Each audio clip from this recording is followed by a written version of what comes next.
Señor esté con todos ustedes. Proclamación de la buena noticia según San Marcos. Gloria a ti, Señor.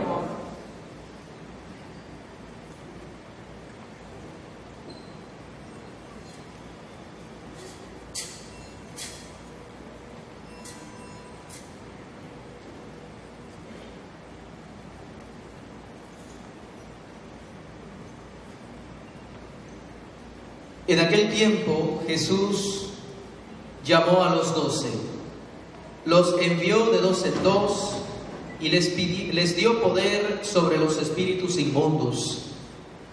Les mandó que no llevaran nada para el camino, ni pan, ni mochila, ni dinero en el cinto, sino únicamente un bastón, sandalias y una sola túnica.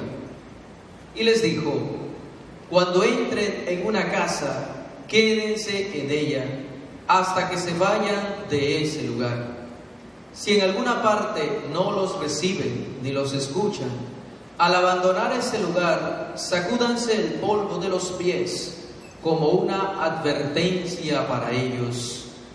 Los discípulos se fueron a predicar el arrepentimiento, expulsaban a los demonios, ungían con aceite a los enfermos y los curaban. Palabra del Señor. Gloria a ti, Señor Jesús.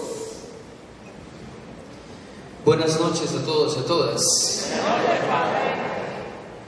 Estamos leyendo al evangelista San Marcos. Pero es bueno que usted recuerde también, si ha venido a misa antes, recuerde todos los evangelios que estamos leyendo en esta semana.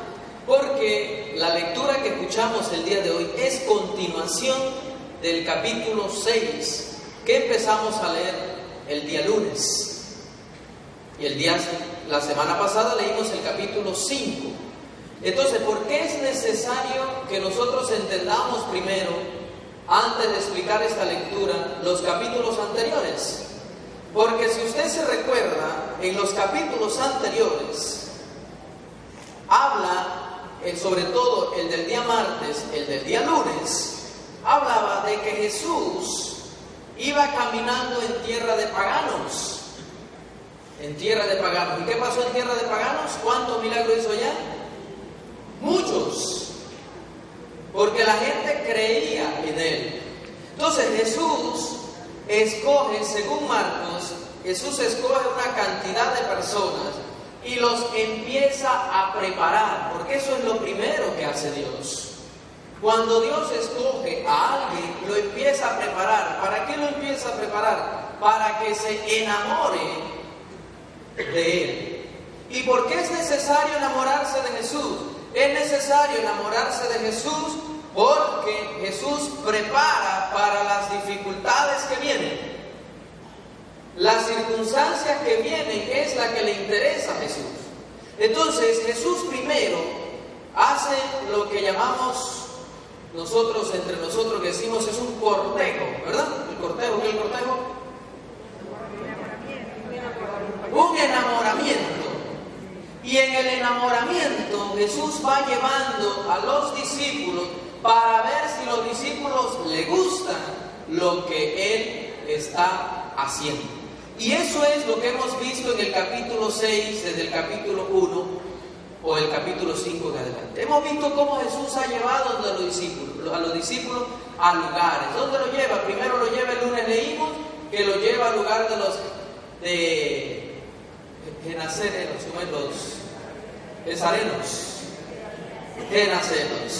y allá dice que expulsa un demonio. Luego al día siguiente lo lleva, el día martes, ¿dónde lo llevó? No leyeron la Biblia la semana. Bueno, yo tampoco, porque ya se me pasó también. Entonces Jesús los va llevando y sobre todo el martes y el lunes, me interesa el martes y el lunes, porque el martes y el lunes Él está en tierra de paganos. Y allí en tierra de paganos, Jesús hace muchos milagros. Pero el día de ayer, si usted recuerda el día de ayer, si leyó el Evangelio el día de ayer, o lo escuchó por la misa en la radio, o en ¿cómo se llama? en televisión, en FTV o María TV, o yo qué sé lo que usted ve, donde ve la misa, si usted leyó el día de ayer dice que Jesús vuelve a la tierra de los suyos. ¿Y qué pasa en la tierra de los suyos? No puede hacer ningún milagro en la tierra de los suyos. Dice que vuelve a su tierra y no puede hacer ningún milagro. ¿Por qué no puede hacer ningún milagro? Porque su propia gente no le cree. Y dice el mismo Jesús, es difícil ser profeta en su propia tierra, con sus familiares, con sus amigos. Es decir, aquella gente que te conoce, ¿qué es lo que decían de Jesús la gente que lo conocían? Decían, no es este el hijo de José, no es este el pinche carpintero, ese papá de Temán que... ¿Me explico? Era peyorativamente. Cuando hablaban de Jesús peyorativamente, lo que querían es desprestigiar a la persona de Jesús. Y su propia gente no le cree. Entonces, después que Jesús lleva a sus discípulos, los enamora, entonces les viene a decir, ¿qué se van a encontrar ustedes? Ustedes se van a encontrar esta realidad. ¿Qué realidad? La gente no le va a creer. En su propia casa no lo van a soportar. Sus propios amigos lo van a traicionar. Sus propios amigos lo van a rechazar. ¿Me explico? No sé si me explico, ustedes están... ¿Sí me explico? A ver cuánto dicen amén. ¿O están distraídos? ¿Están distraídos? No están distraídos. Entonces, después de dar este preámbulo, entonces sí caemos en el Evangelio del día de hoy. Entonces, el Evangelio pequeño que usted leyó y usted escuchó, ¿verdad? ¿Está tomado de qué evangelista? ¿Qué capítulo? ¿Versículo? No me pida tanto, por favor, que ya es suficiente con Marco también. Ok, sí, versículo 6 al 7. Entonces, allí caemos en el envío que Jesús, Ricardo, por favor, póngame el Evangelio, en el envío que hace Jesús a sus discípulos, pero antes Jesús, repito esta idea, porque es importante saberla, antes Jesús ha preparado. ¿Por qué es necesario preparar a los discípulos y enamorarlos? Por lo que viene a continuación. ¿Ok? Porque Jesús prepara, en la vida Jesús nos prepara para circunstancias que nos vamos encontrando. Y cuando nos encontramos las circunstancias, entonces aparece este Evangelio. ¿Ok? Entonces el Evangelio empieza diciendo, en aquel tiempo llamó a Jesús a los 12 y los envió. Ya tenemos aquí un dato. Cuando te encuentres con dificultades y cuando te encuentres con problemas, ten en cuenta lo primero. ¿Qué es lo primero?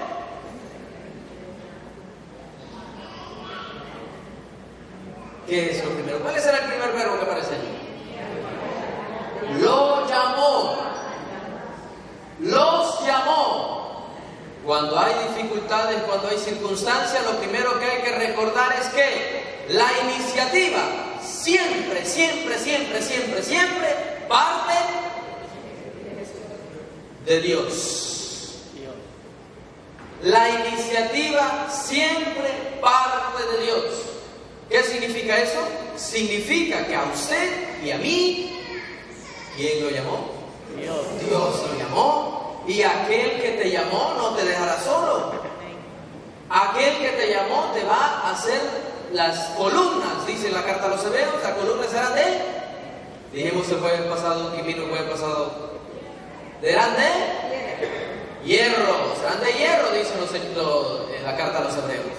Aquel que te llamó te va a dar la fortaleza, porque la iniciativa parte siempre de Dios. La iniciativa no es nuestra. Nosotros no estamos aquí porque a nosotros nos dio la gana. Nosotros no somos cristianos porque nos dio la gana. Porque Él nos llamó. Y si Él nos llamó, Él nos da las fuerzas. Dice que Dios capacita.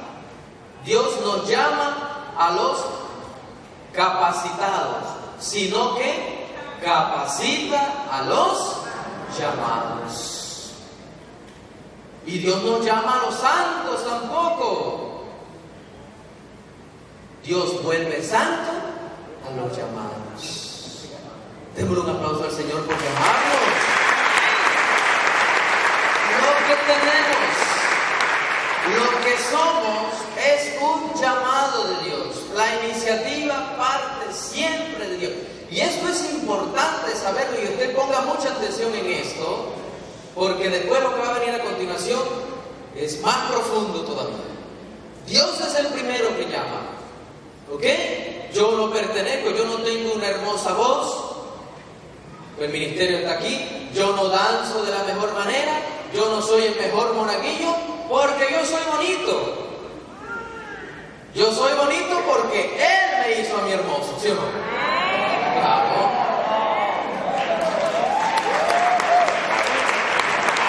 ¿Y qué culpa tenemos nosotros que Dios nos haya hecho así? ¿Verdad que sí? Claro, Dios nos hace así. Dios nos hace buenos. La maldad es otra cosa. Pero Dios nos hace buenos. Entonces, la iniciativa parte de Dios. Y en esa iniciativa dice, llamó Jesús, la iniciativa parte de Dios, y los envió de dos en dos. Aquí hay otro hecho importantísimo. Jesús me llama y Jesús me envía. Yo soy llamado y yo soy enviado por Dios. Lo que yo hago, lo que yo soy, lo que hago en la parroquia, no es porque yo soy y yo soy y yo soy. Es porque Él me ha dado una misión para desarrollar. Él me ha dado a mí una misión en la cual yo me tengo que desenvolver y yo tengo que realizar una misión. Pero fíjense, no nos envía solos. Nos envía de dos en dos. Dice, Él mismo los envía. ¿Quiénes escogen a las personas? Si estamos trabajando en grupo, pastoral juvenil, yo le digo, bueno, ahora grupos de dos. ¿Qué hacemos? Señor Carlos, ¿qué hacemos? Yo digo, ahora grupo de dos. ¿Ah? ¿Cómo? Se organizan de dos a dos, eso es verdad. Se organizan de dos a dos. Pero ¿cuáles son los criterios que yo utilizo, señora Ana?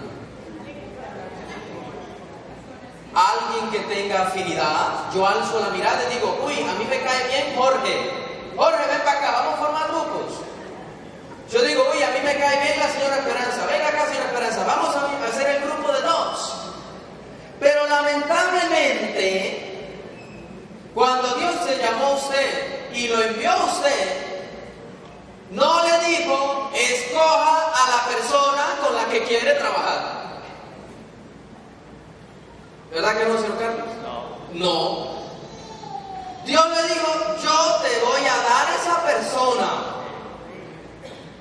y te la voy a colocar y te envío. ¿Con quién? Con esa persona. ¿Qué persona es?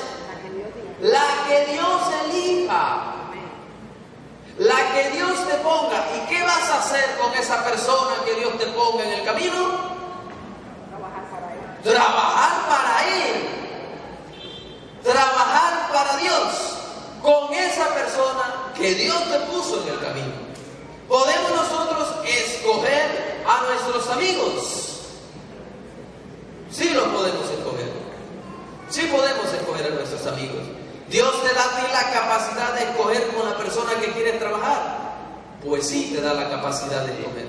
Pero Jesús te dijo, si sabes bien cuál es su vocación, si sabes bien cuál es el trabajo que tú tienes que realizar, yo te voy a elegir. ¿Qué te voy a elegir? La persona indicada. Fíjense cómo es Dios. Dios se preocupa por cada uno de nosotros. Piense usted en su momento, si usted no se ha equivocado en su vida. Muchas veces uno se equivoca. Y piense usted en un momento si de repente no le ha llegado a usted el consejo adecuado. ¿Ya ha llegado? Muchas veces, ¿verdad? Piense usted si no le ha pasado esto que dice Jesús. Le ha llegado alguien adecuado, ¿ok? Eso no significa que sea alguien adecuado no le vaya a decepcionar después también. Pero si le decepciona, ¿qué va a hacer Dios? Le va a mandar nuevamente a alguien más adecuado que el que le envió antes. Claro que sí, porque así es Dios. No lo están esperando. Claro que sí, porque si no, ese no fue adecuado, porque no cumplió con lo que Dios le mandó, Dios se va a preocupar y te va a enviar otro más adecuado. ¿Me explico? La iniciativa siempre es de Dios. Dios envía y envía de dos en dos para evitar que nosotros escojamos la persona con la cual queremos trabajar. O sea que, ¿qué tenemos que hacer con aquello que Dios nos ha dado y lamentablemente no nos gusta? Dale gracias a Dios. ¿Qué sucede en los grupos parroquiales cuando no nos cae bien fulanito o sutanito? Orar por él. ¿Qué podemos hacer? Decirle a Dios, yo tengo que trabajar con él. Yo no elegí mis hermanos de comunidad. Yo cuando estoy en la orden, cuando yo inicié en la orden de San Agustín, yo no elegí los frailes que quieren vivir conmigo. Eso Dios me los dio. ¿Y qué tengo que hacer con lo que Dios me dio? Amar y querer lo que Dios me dio. ¿Sí, no, hermano? ¿Verdad, hermano? Así mismo es. Uno tiene que amar lo que Dios le dio. Porque lo que Dios le dio, Él lo escogió. Exactamente, Él lo escogió. Entonces es importante este llamado. Usted y yo estamos llamados a trabajar. ¿Con qué? Con lo que Dios me dio. ¿Y te gustaría tener más? ¿A cuánto le gustaría tener más? ¿A cuánto le gustaría tener menos? ¿Cuánto le dan gracias a Dios por lo que tiene? Dice Chuleta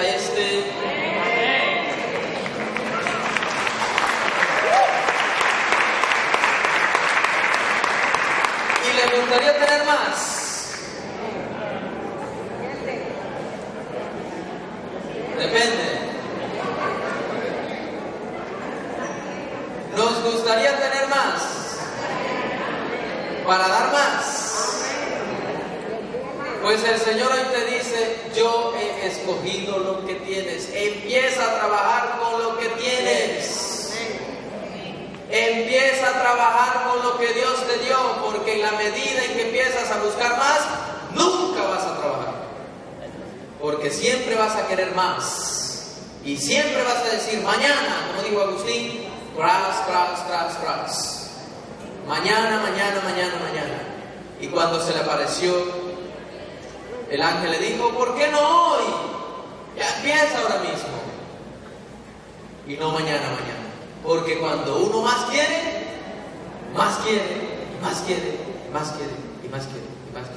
y nunca va a trabajar. ¿Me explico? Entonces el Señor lo que nos dio, con eso tenemos que trabajar. Yo me pregunto, ¿nosotros estamos trabajando con lo que Dios nos dio? O cuando venimos a la oración venimos a quejarnos de lo que Dios nos dio. Lamentablemente a mí me hubiese gustado una familia mejor, unos hijos mejorcitos. Bueno, pues eso es lo que tengo, un esposo. Antes era un poquito mejor, ahora engordó un poquito y está un poquito más viejito, pero bueno, yo me contento ahí. No es solo me contento, es darle gracias a Dios por lo que tienes. Por lo poco que tienes es lo que Dios te ha dado. Dios ha escogido, los envía de dos en dos. Uno tendrá mucho. A mí no me gustaría tener como tiene fulanito. A mí me gusta tener con lo que yo tengo ahora. Eso no significa que no tenemos que aspirar. Claro que hay que aspirar, claro que hay que estudiar y claro que hay que trabajar. Pero cuando uno trabaja por el afán de tener y de tener, eso no es evangélico. Eso se llama ser ambicioso o avaricioso. ¿Ok?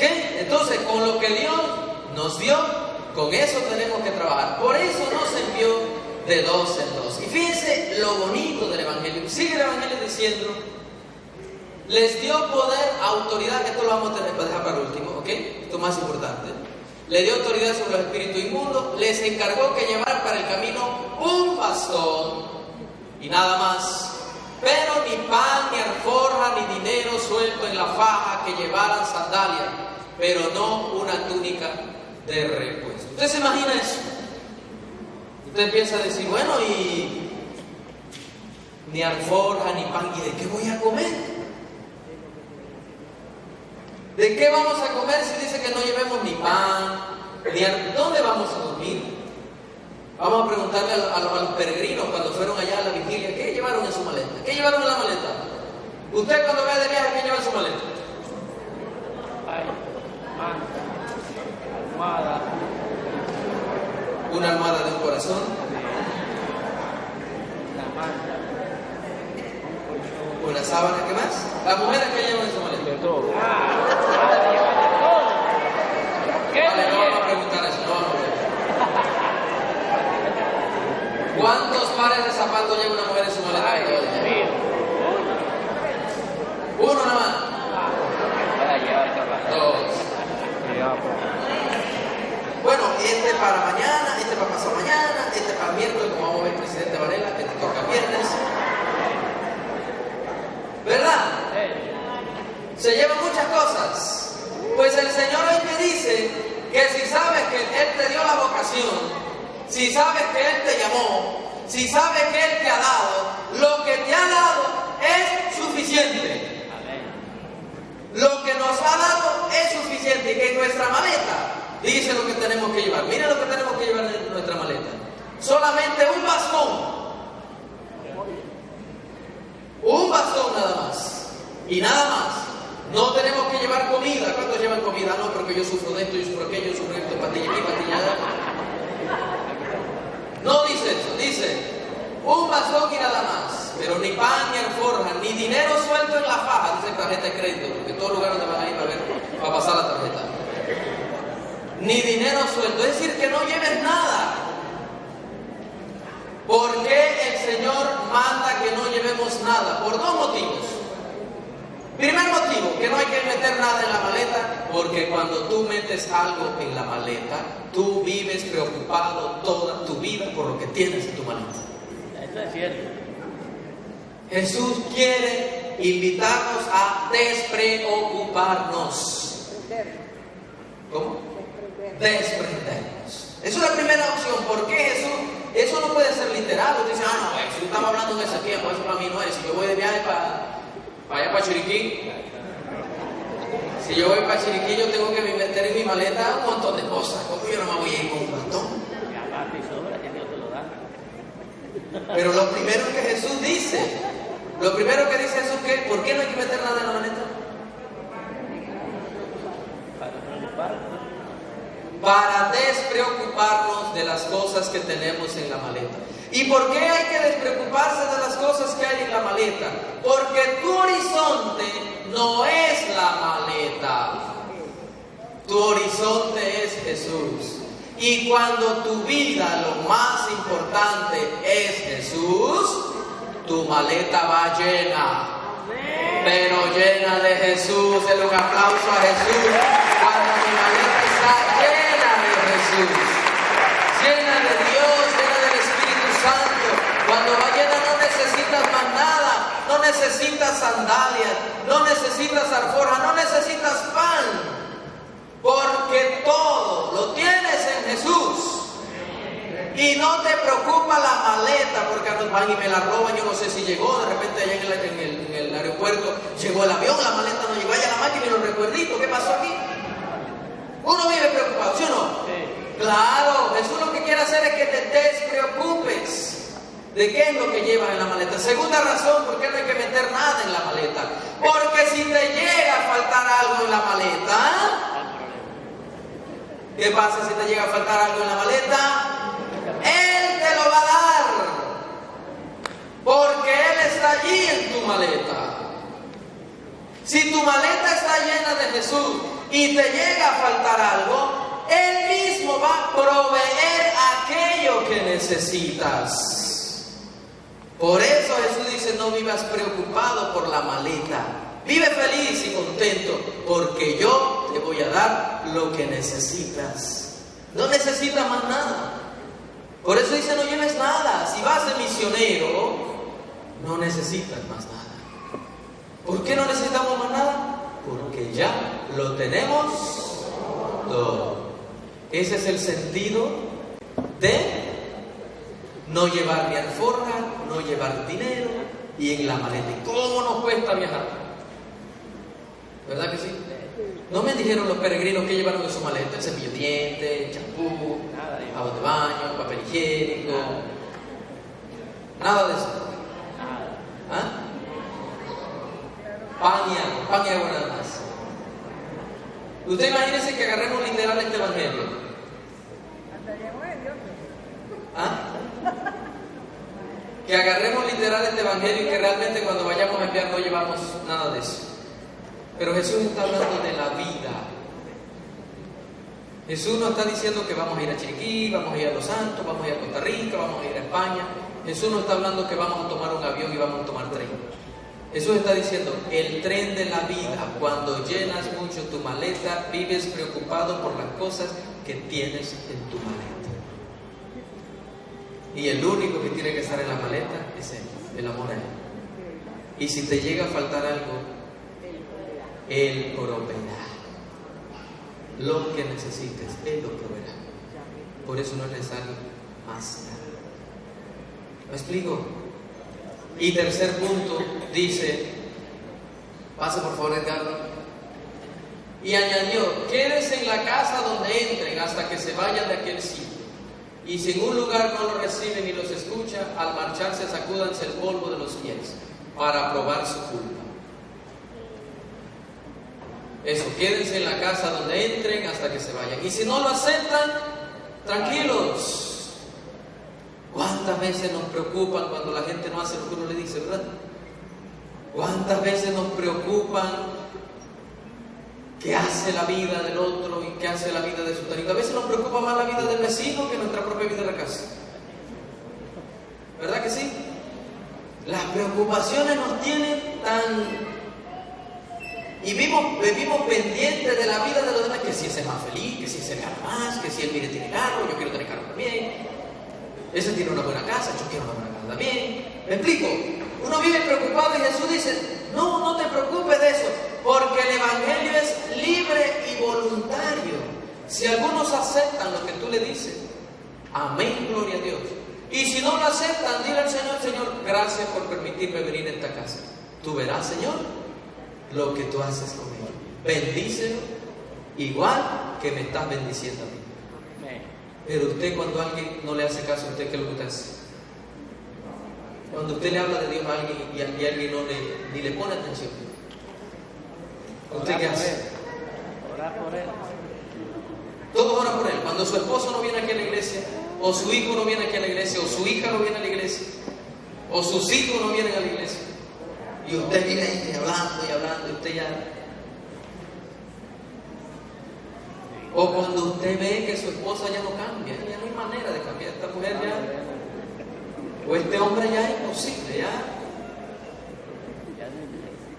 ¿Qué hay que hacer? ¿Qué es lo que dice el Señor que hay que hacer? Sacudirse los pies, pero no decir muérete, no, que te lleve, no, decirle Señor bendícela también, Señor te la dejo a ti. Te la regalo. Llévatela bien. Te la regalo. Te la regalo ya. Te la devuelvo, ¿verdad? Te la devuelvo. Te la entrego a ti, Señor. Haz, como dice la oración de Chávez de fútbol. Haz de ella lo que pueda. Como dice, haz de mí lo que quieras, sea lo que sea. Te doy las gracias, Padre. Y se entrega. Y eso es cuando alguien no escucha la palabra de Dios y la practica, como usted y yo tenemos que practicar. Decirle, te la entrego, te la dejo. Y por último, y no menos importante, dice que cuando nos escoge, cuando nos llama, cuando nos pone a alguien al lado, cuando nos da cosas para vivir. Y cuando nos manda a misionar, nos da un poder. ¿Ok? Nos da un poder. Y dice atrás, Edgardo nos dice atrás, a ver, dice que dándoles autoridad sobre los espíritus inmundos. Usted y yo tenemos autoridad sobre los espíritus inmundos. Tenemos autoridad sobre los espíritus. ¿Cuántos espíritus inmundos gobiernan su vida ahorita mismo? ¿Cuáles son los espíritus inmundos? A ver, dígame un espíritu inmundo. Celular. La soberbia, la pereza, la lujuria, la envidia, la avaricia, la tristeza, la ira, el dolor, el sufrimiento. ¿Qué más?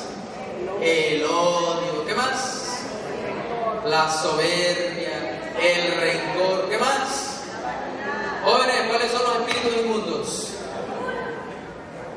Nicole, dígame, Nicole. La lujuria.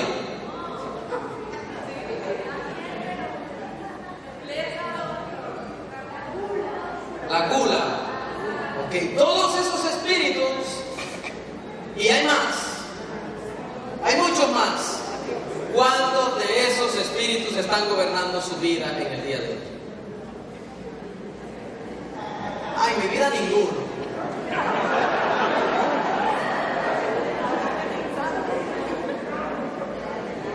Pensándolo bien, ninguno gobierna mi vida. Eso es con el que está aquí al lado. ¿Verdad? La vecina que vive así. Ese es mi esposo. O mi esposa son mis hijos. Yo ya yo voy a la iglesia, ellos rezo. Yo me confieso, eso ya no es conmigo.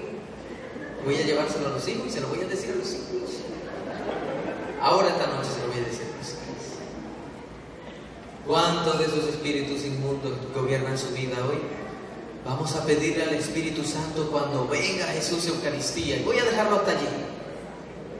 Voy a dejarlo hasta allí. Espíritu Santo, que el Espíritu Santo, nosotros nos creamos esta parte, dándoles autoridad sobre los espíritus inmundos. Vamos con el Jesús Eucaristía a pedir la presencia del Espíritu Santo para que el Espíritu Santo despierte en cada uno de nosotros y nosotros realmente nos creamos que tenemos autoridad sobre todos esos espíritus inmundos. ¿Cuántos de los que están aquí creen que tienen autoridad sobre los discípulos inmundos? Póngase de pie si lo creen. Muy poca gente. Muy poca gente o tienen pereza. O están cansados ya. No se lo creen. ¿Cuántos se lo creen? Denle un aplauso al Señor. Pues si se lo creen, denle un aplauso al Espíritu Santo.